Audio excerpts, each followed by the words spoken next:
We've basically got our interior set up and we got some good lighting in here. But if we look at the rendered frame, you'll see we've still got the basic MR physical sky with a really uninteresting ground plane out there. So especially if we wanted this to represent a specific location, we would definitely want to take photographs on site. Even if we were not trying to do a specific locale, we would still want to have something interesting to look at out the window. So there's a couple different ways of accomplishing this. One is to use an environment map, and that's how MR Physical Sky works. If we go into rendering environment, we've got the environment map here.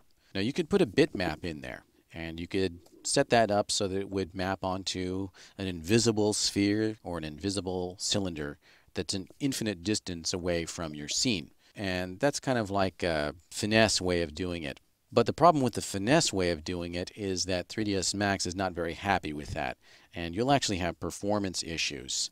You will not be able to effectively visualize what you're doing. It'll be really hard for you to actually function through that methodology. So the other way of doing this is with self-illuminating geometry to create an actual object that represents your environment. And this is a little bit more work for you to do, but at least you'll be able to see what you're doing. And you'll be able to control it by, for example, moving and rotating the objects or constraining objects to the camera and so on. So that's what I recommend actually, is to use self-illuminating geometry, and that's the technique that we'll be using in the following videos.